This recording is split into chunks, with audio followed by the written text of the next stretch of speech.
You know, and it's like, it's crazy. It's a crazy lifestyle, bro. It can get deep. There's no rules until it is dirty, it's filthy, it's nasty. It's like, it's something that you don't never want to become. Because once you become it, it captures your soul, it captures your heart. Where you said that you, one verse that you wish that you would have been on, or one hook or one feature that you wish you would have been on was Started From the Bottom. Yeah. Started From the Bottom would have been a track that you would have liked to have been on. Yeah, because when I was in the studio when we was making the record, when he made the record, he was in the studio session with me. That's when I had the chosen one. And I'm like, when you make it from the bottom, you the chosen one. So when we was at the studio, Drake came by the studio, and I always tell my engineer, started from the bottom.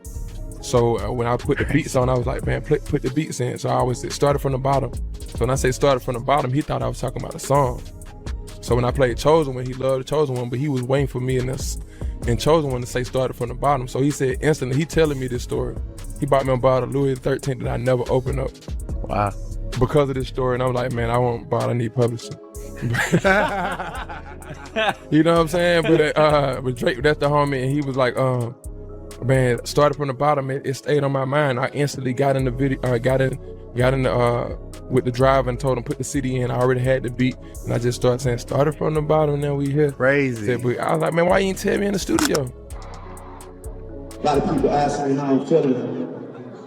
I'm gonna let you know how I'm feeling. Listen, the way I'm feeling is the same way I want you to walk out of here feeling about your son.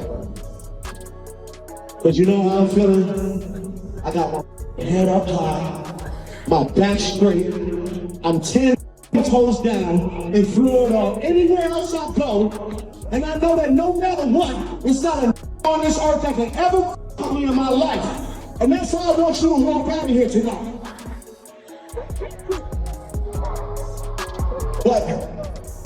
But in order to, you know, get yourself all gassed up, riled up, and move towards the future, sometimes you gotta acknowledge the mistakes that you made in the past, right?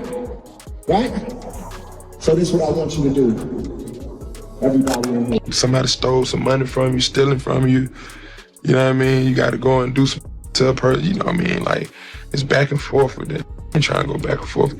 I got my head up high, my back straight, I'm 10 toes down in Florida, anywhere else I go, and I know that no matter what, it's not a on this earth that can ever in my life. He didn't get on the video. It wasn't like, I wasn't real mad about it, but I just felt like when I first talked to him about it, I told him, when you do this, make sure you know what you're doing. This is my baby, this is the first song that I'm doing, this is Tony Montana, this is my single. This the one that I feel I mean the most to me, because this is my breakout single. Even though practice I did it, and it was just, that broke my career. It's out of my career before my breakout single was Tony. So I told him, like, don't make the picture, don't mess up the picture, don't mess up rap, hip hop, because they want to see, that's what they want you to do. You know what I'm saying? They want you not to be in the video. They want you to do the verse, and when it comes down to the business, they want it all to mess up. And that's what the people want to see. Give the people something that they wasn't expecting. You know what I'm saying? So just gave them what they wanted to see, basically. So he wasn't in it. And wasn't a shocker, because I told him when he did it, I knew he was gonna do it. You know what I'm saying? It's just because that's what the music industry have come to. It's like, nobody ain't trying to get nobody a hand and help nobody to push them in the right direction. No more than what you're going, you know what I'm saying? Even though I'm going in the right direction, but ain't nobody trying to really just push me and say, pick it back off them, which is I'm not trying to do. I was just trying to deliver a great video. I was just trying to deliver what the people heard, what the fans heard, and what I seen. Why I choose you to get on my record out of all people. So many people from Atlanta wanted to get on this song. And it's just like, basically a slap in my face, because they like, shit, you should have did it for somebody from Atlanta who was gonna get in the video, who wanted to be part of your video, and you go outside Atlanta and you try to get something different. I really wanted to give Atlanta something different from when it turned up into being a slap in my face for it not complete the whole thought. You know what I'm saying? We could really complete the thought. So just the thought of him getting on it deserves a salute, but the thought of not being complete, a salute come back. Like in Atlanta, it's a lot of you really can't tell them Future ain't bigger than Drake. I would say it's cap. Really? Oh God. out in Tokyo because I'm big in Japan. Not a Deli Bear pointed this out, and you see she has a "We Don't Trust You" hoodie on.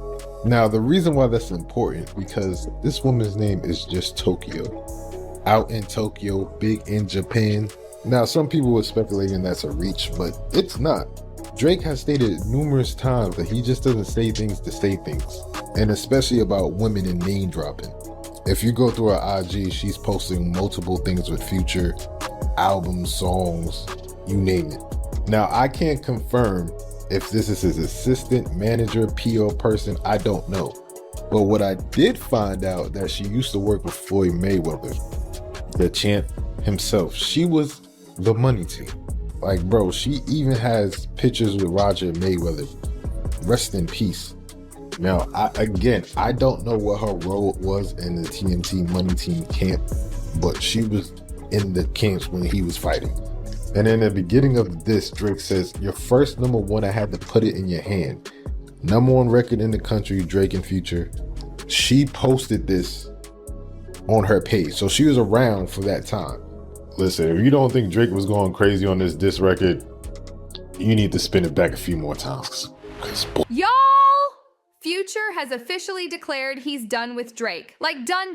Not, we're on a break, done, but delete your number and never call me again, done. And honey, this tea is scalding. Let's rewind a bit and break down how we got here, shall we? Picture it, 2011. Future's making waves with his hit, Tony Montana. And who does he bring in for the remix? None other than the sixth god himself, Drake. It seemed like the start of a beautiful friendship, right? Wrong.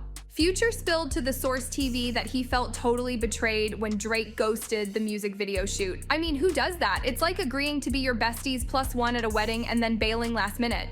But wait, it gets juicier. In 2013, Future dropped a bombshell that had everyone's jaws on the floor. He claimed he was the inspiration behind Drake's mega hit, Started From the Bottom. Apparently, Future would often tell his engineer to start it from the bottom, and Drake, being the clever wordsmith he is, ran with it. And how did Drake repay this stroke of genius?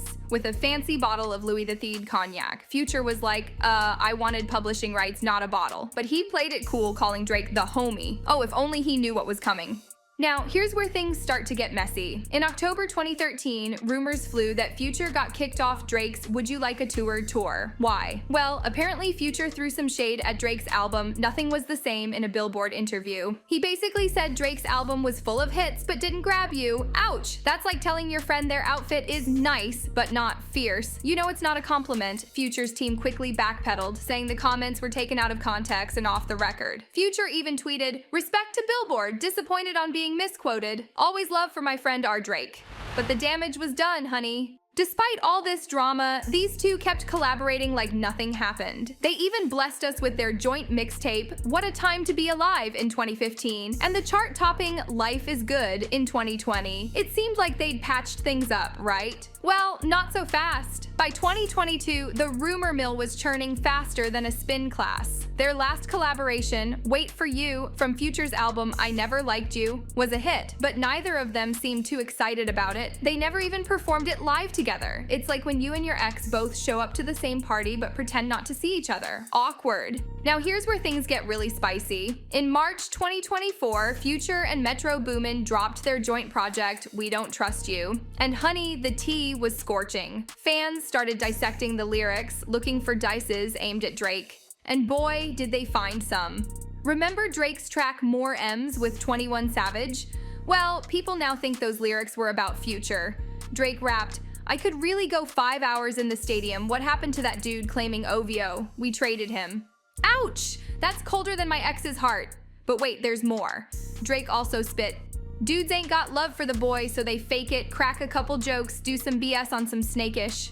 Fans are speculating this is about Future flirting with a woman Drake was interested in. Drama.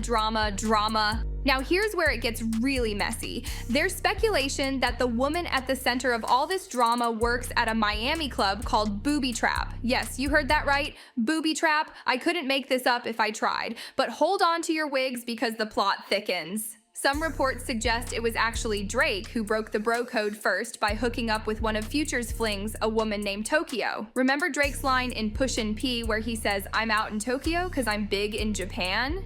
Well, apparently that wasn't just about his popularity in Asia.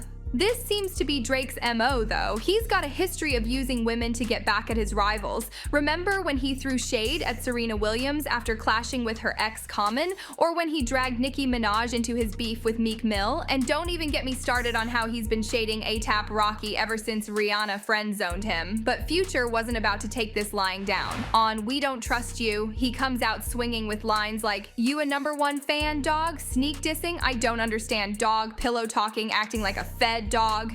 If that's not about Drake, then I'm not the queen of spilling tea. Drake, being Drake, couldn't let this slide. During his shows in Florida, he projected visuals of Princess Diana on stage while performing Meltdown. Many think this was a sly reference to the woman at the center of their beef. Talk about subliminal messaging. But here's the real gag. Future is reportedly done with Drake for good, like delete your number, block you on all social media, and pretend we never met. Done. Insiders from Future's camp are saying there's no turning back this time. Future has apparently sworn off ever working with Drake again. It's like when you and your bestie have a falling out over a guy, but multiply that by 1,000,000. Fans seem to be taking Future's side in all this. One fan commented, "If you're disliked by everybody, it most likely means you're the problem." Another said, "Drake needs counseling. Crushing on other people's women is disgusting." Ouch, that's harsher than my skincare routine. But let's take a moment to mourn what we're losing here. Besties. Drake and Future were the ultimate power duo in the rap scene. They gave us bops like Where Ya At, Jumpman, and Life Is Good. Their chemistry in the studio was undeniable. It's like when your two favorite characters in a TV show finally get together and then the writers decide to break them up for drama. We're the real victims here. So what's next for these two? Well, it looks like they'll be steering clear of each other for the foreseeable future. Pun totally intended. Future's focusing on his music and his collaborations with Metro Boomin, while Drake's being Drake. He's still out here living his best life, posting cryptic Instagram captions and probably writing his next diss track as we speak. But here's my hot take, besties. This beef? It's messy, it's dramatic, it's probably unnecessary, but let's be real. It's also giving us some of the juiciest gossip and the hottest tracks we've heard in a while. I mean, would we even have We Don't Trust You if these two were still besties? Probably not. At the end of the day though, it's sad to see a friendship and a musical partnership like theirs come to an end. It's like watching the series finale of your favorite show. You know it had to end sometime, but it still hurts, you know? So what do you think, besties? Are you Team Drake or Team Future? Do you think they'll ever patch things up, or is this the end of an era? Drop your thoughts in the comments below.